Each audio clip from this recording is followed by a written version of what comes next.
Hi అబ్బా అందరికీ. ఈరోజు మన రెసిపీ వచ్చేసి ఎగ్ రైస్ అండి. నైట్ ఏమో ఇక పిల్లలు ఏం కర్రీ ఇష్టపడట్లేదు, అందుకని ఇట్లా ఎగ్ రైస్ లాగా చేసిద్దామని ఫిక్స్ అయినా చేస్తున్నా. స్టవ్ వెలిగించి కడాయి అయితే పెట్టేసుకున్నాం. మంచిగా హీట్ కానివ్వాలి. ఎగ్ రైస్ చేయడానికి ఫస్ట్ కడాయి చక్కగా హీట్ అవ్వాలండి బాగా.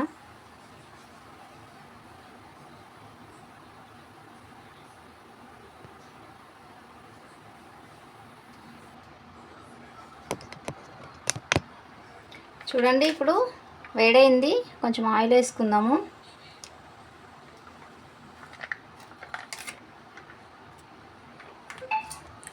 ఆయిల్ వేసేస్తానండి. కొంచెం బాగా వేడైనాక మనకు వేసుకుందాం. ఈలోపు చూడండి, నేను ఎగ్స్ ఇలా ఒక గిన్నెలోకి అయితే కొట్టి ఇలా కదిపేసి ఉంచాను.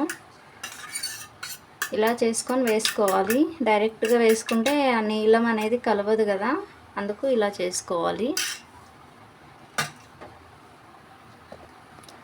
చూడండి, ఇప్పుడైతే మనకు ఆయిల్ వేడైపోయింది. కొంచెం గరిటెతో ఆయిల్ ఇలా చేసుకోవాలి కడాయి అంతా. ఇప్పుడు ఎగ్స్ మనం అందులోకి వేసుకుందాం.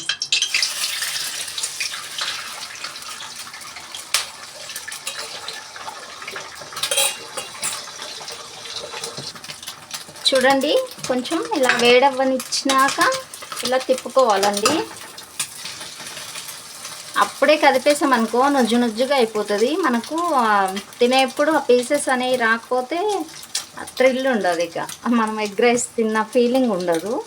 అందుకని కొంచెం ఇలా చేసుకొని ఇప్పుడు చిన్న చిన్న ముక్కలుగా చేసుకోవాలి. మనము ఇలా విడదీసుకోవాలి. గరిటెతో ఇలా అంటే వచ్చేస్తాయి. ఇలా ముక్కలు ముక్కలుగా చేసుకుంటే తినేప్పుడు పిల్లలు ఇష్టంగా తింటారు.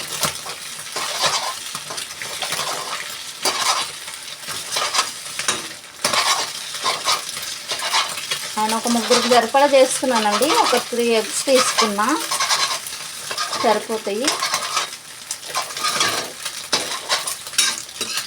చూడండి, ఇలా ముక్కలు ముక్కలుగా చేసుకుంటే బాగుంటుంది. ఇప్పుడు వేరే గిన్నెలోకి తీసేసుకుందాము.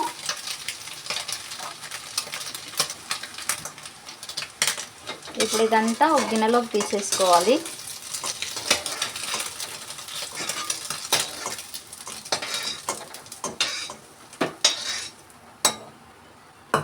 ఇది ఇప్పుడు పక్కన పెట్టేసుకొని ఇంకొంచెం ఆయిల్ వేసుకుందాము.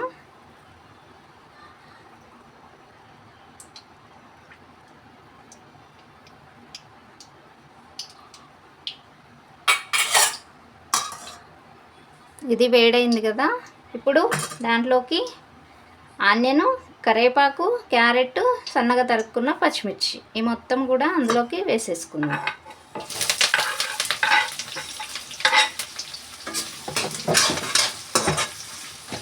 ఇవి మరీ మగ్గనవసరం లేదండి, కొంచెం హాఫ్ మగ్గితే సరిపోతుంది. మనకు సగంగా మగ్గితే సరిపోతుంది.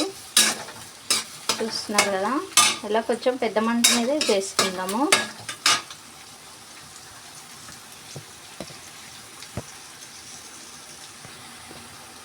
చూడండి, ఇలా మగ్గుతూ ఉన్నాయి మన క్యారెట్, ఆనియన్. ఇప్పుడు సగంగా మగ్గిపోయినాయి కదా, ఈ మిగతా సగం అన్నంలో వేడైపోతాయి. ఇప్పుడు నేను పక్కన రైస్ చేసి పెట్టుకున్నానండి. చూడండి, ఇలా రైస్ చేసుకున్నాను. ఇది అందులోకి వేసేసుకున్నాను.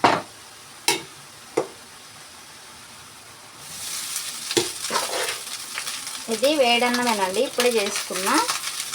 పైనుంచి వేడి, ఆ కింద నుంచి వేడి, తొందరగా మగ్గిపోతుంది క్యారెట్.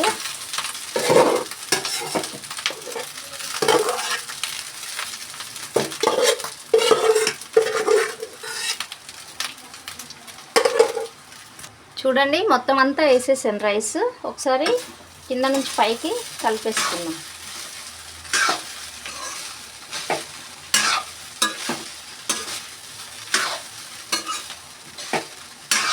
ఒక గ్లాస్ రైస్ అండి, ముగ్గురికి వస్తుంది. ఒక గ్లాస్ రైస్ పెట్టేసుకున్నా. ఒక గ్లాస్ రైస్కి నేను 3 ఎగ్స్ తీసుకున్నా, ముగ్గురికి సరిపోతుంది చక్కగా. చూడండి ఇలా వేడి చేసుకున్నాం కదా. ఇప్పుడు దీంట్లో మసాలాలు వేసుకుందాం.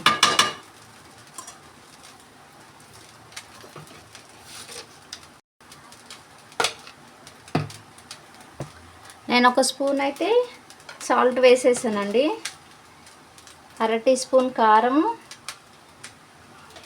ఆల్రెడీ కొంచెం పచ్చిమిర్చి వేసాను కదా. ఇప్పుడు పెప్పర్ పౌడర్ అండి, కొంచెం పెప్పర్ పొడి, ఇంకా ధనియా పౌడర్ ఉంటే వేసుకోవచ్చు. నా దగ్గర ప్రస్తుతానికి అయిపోయింది, పౌడర్ చేయలేదు, అది ధనియాలు ఉన్నాయి. ఇక నేను అది స్కిప్ చేసేసాను. సోయా సాస్ అండి కొద్దిగా,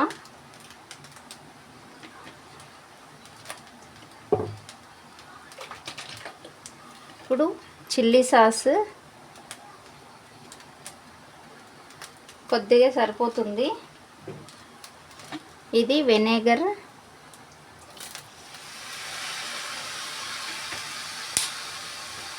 ఇప్పుడు మొత్తం అంతా మిక్స్ చేసుకోవాలి, చక్కగా కలిసేలాగా కలుపుకుందాం.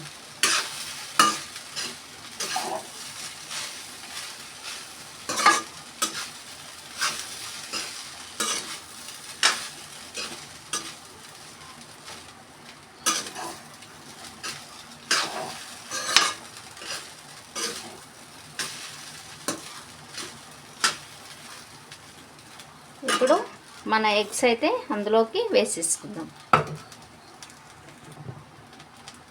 ఈ ఎగ్స్ మొత్తం ఇందులోకి వేసేసుకోవాలి. ఇప్పుడు మొత్తం అంతా ఒకసారి కలిపేసుకుందాం.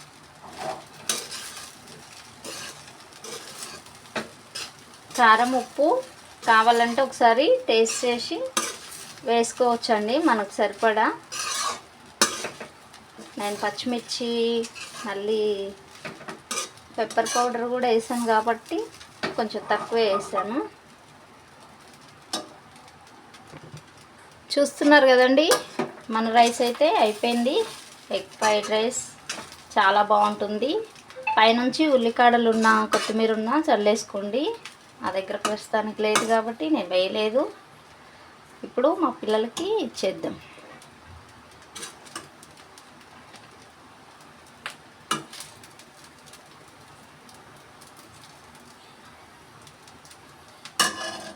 ఆఫ్ చేసుకొని